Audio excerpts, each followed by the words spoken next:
Welcome to the Generation Podcast, an audio resource dedicated to a generation of young people who are committed to total surrender to God and total dependence on His power to reach the world with the gospel of Christ.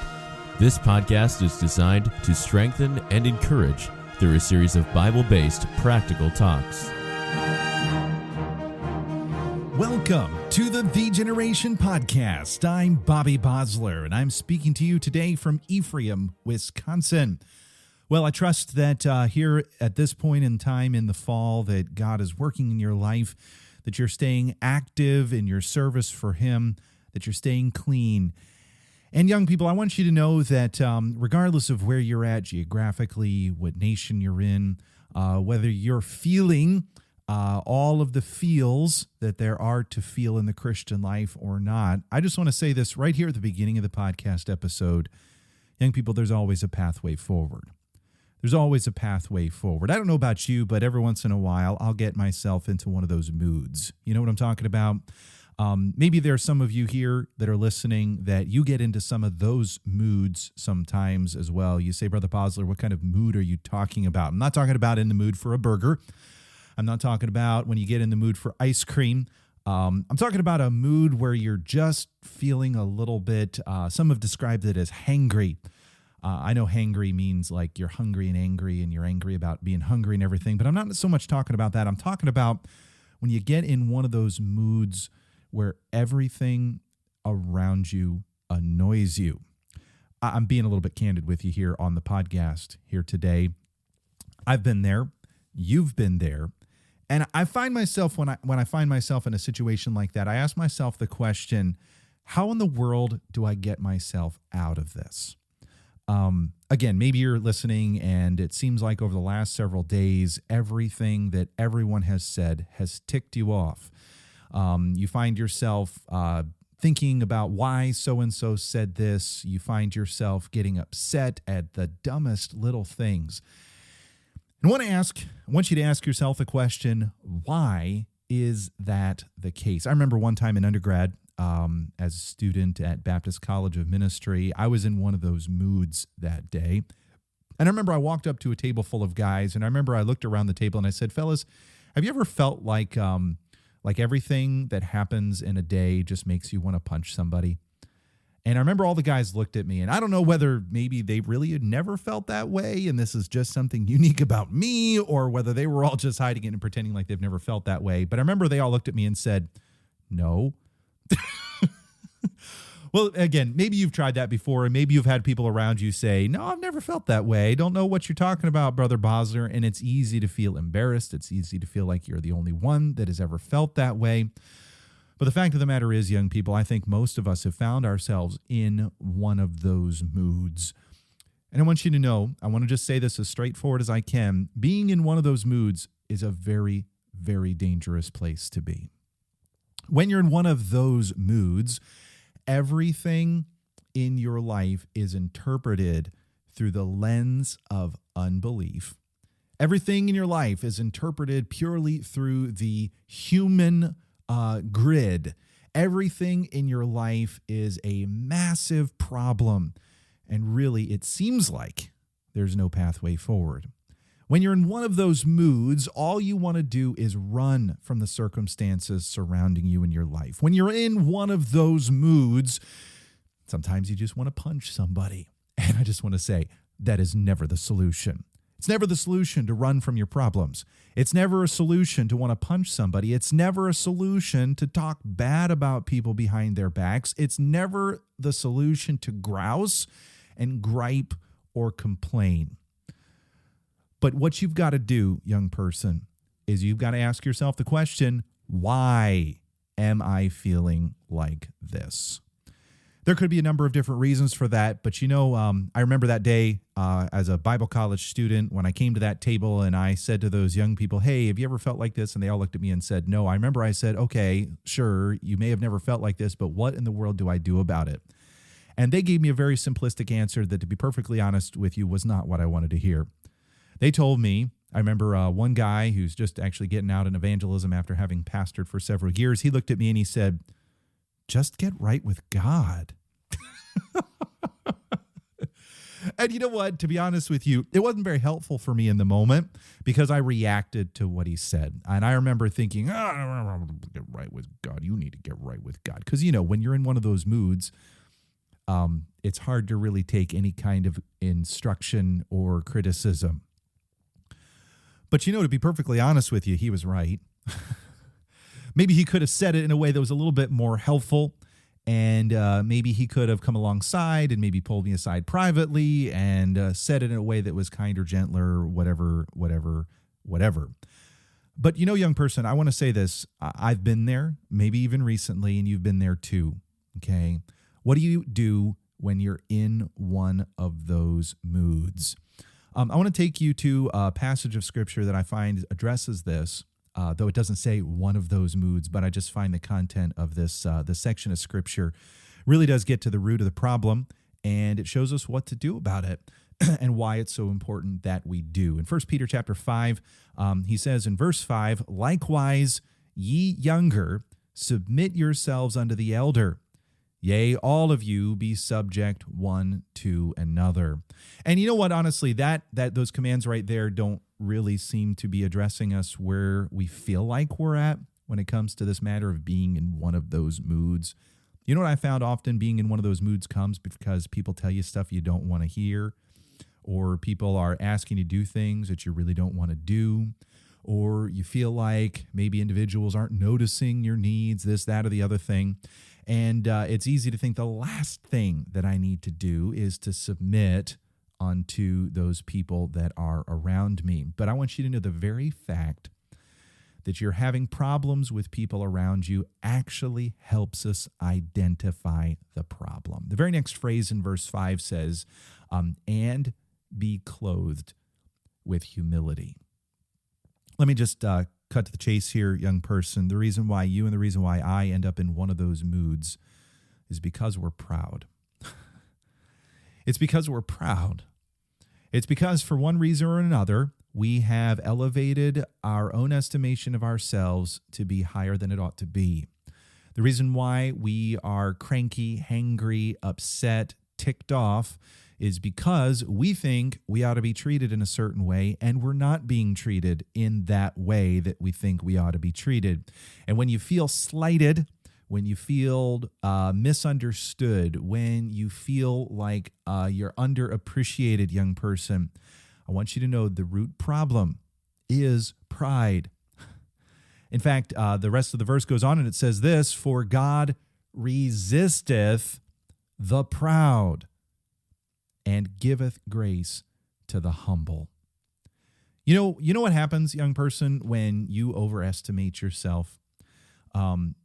God stops doing something that we desperately need him to do.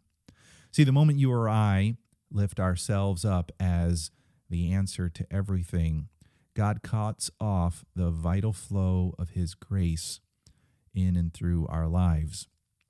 And what happens is, whereas God would have had grace for us to be kind and patient, gentle, joyful, loving, gracious, merciful, instead, we're left to our own resources. And I want you to know, young person, our resources aren't that great.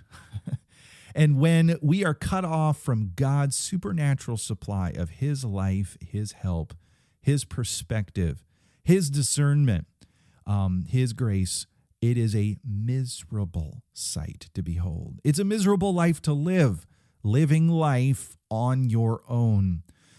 But one of the reasons why we don't submit and the reason why we are struggling with people around us is because we're proud. We've cut us off from the grace that we need to respond to circumstances with God's help and God's almighty assistance.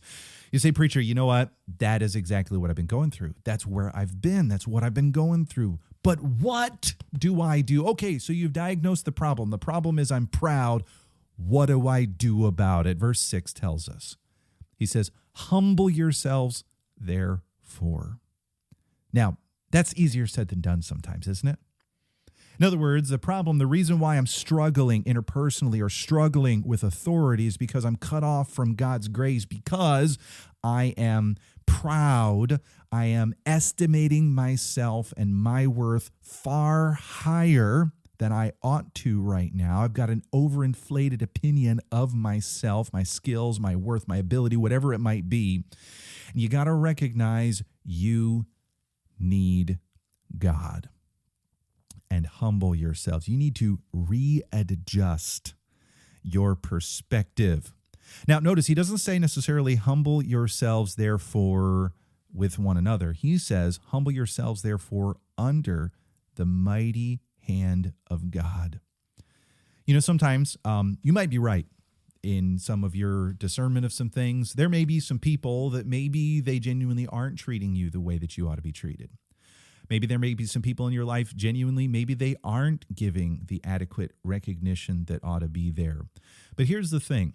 If you view your situation through the lens of pure human circumstances, if you view things from the perspective of purely, I got to get this person to recognize this, that, or the other thing, you're going to live in misery and you're going to cut yourself off from God's grace. But if you will instead humble yourself under God, you know, I want you to understand something, young person. In God's eyes, God views you and values you. God sees you as the most worthwhile thing on all planet Earth. God loved you and valued you and treasured you so much, he sent his son to die for you. And what you need to do is you need to humble yourself under the mighty hand of that God who loves you, who gave everything for you. Humble yourself under him. Because, young person, I want you to know it's not people that will exalt you, it's God that needs to exalt you. In fact, that's what it says at the end of the verse. Humble yourselves, therefore, under the mighty hand of God, that he may exalt you in due time. God knows what's best for you. God knows what the right timing ought to be for the exaltation in your life. And God knows that if you get exalted too early, it'll all go to your head.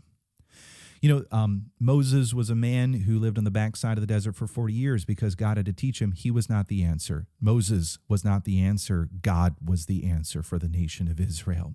And God had to bring him to the point where he almost didn't want to because he didn't think he could, because God had to beat the self-will and pride out of that man because God had a great job for him to accomplish. And sometimes in life, the making of a man of God, God puts you on the backside of the desert where nobody recognizes you or gives you the credit that you think you ought to have. But what you need to do during that time is not push your way to the forefront. It's not make a showing and show up and glitz everybody's eyes off. What you need to do is humble yourselves under the mighty hand of God. And when you learn the lesson of humility, that is when God will lift you up. You say, preacher, I'm still not getting it. How do I do this? Well, verse 7 clarifies even more. Casting all your care upon him, for he careth for you. Literally, the way that you humble yourself under the mighty hand of God is taking all that care, all that anxiety, all of that pent up hangriness, okay, that's inside of you, that part of you that just wants to punch somebody, and pour all those feelings out before the Lord. Pour them all out.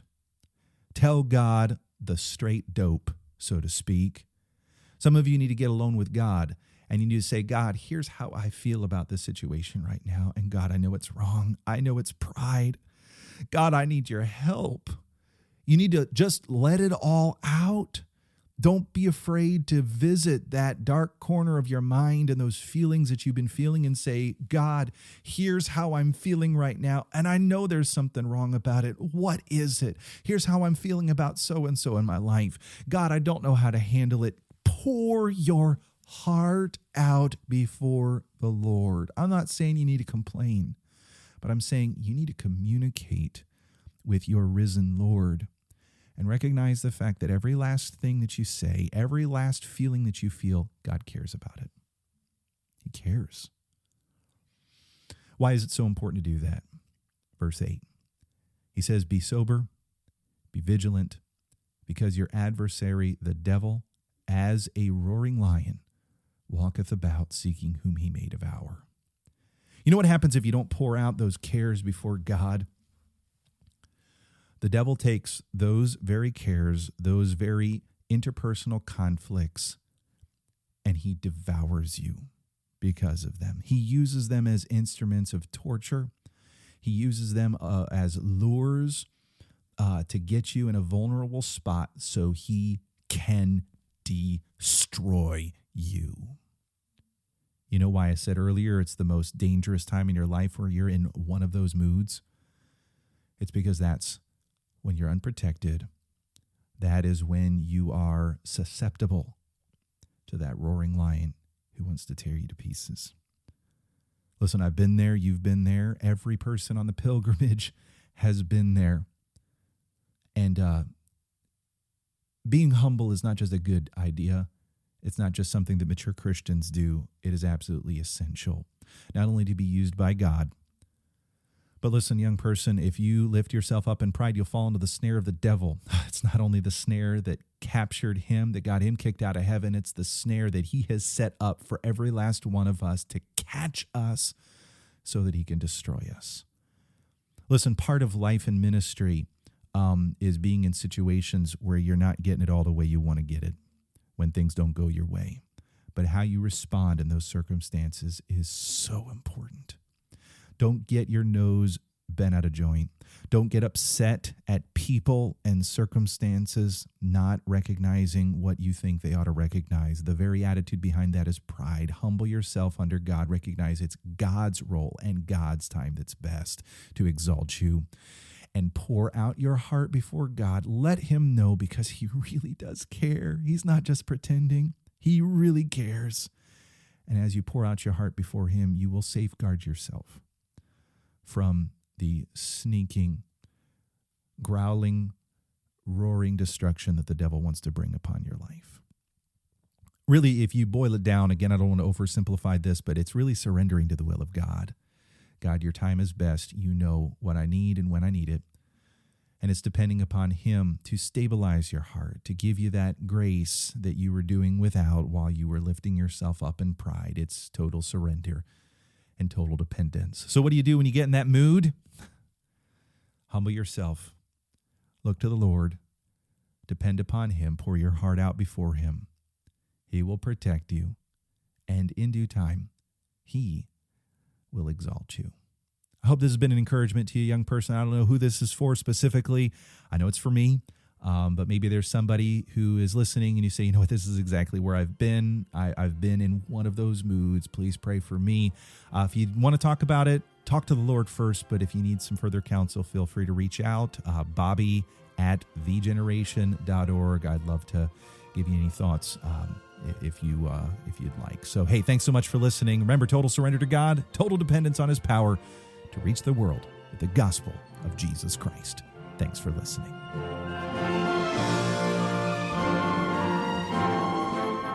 Thanks for joining us for this episode of the Generation Podcast. If you have an issue you need help with, we have a resource that can help you. The Battle Plan for Victory is an online resource designed to help young people deal with personal sin issues through the Word of God, and ultimately to find victory in the Lord Jesus Christ. To view the battle plan, please visit thegeneration.org/victory.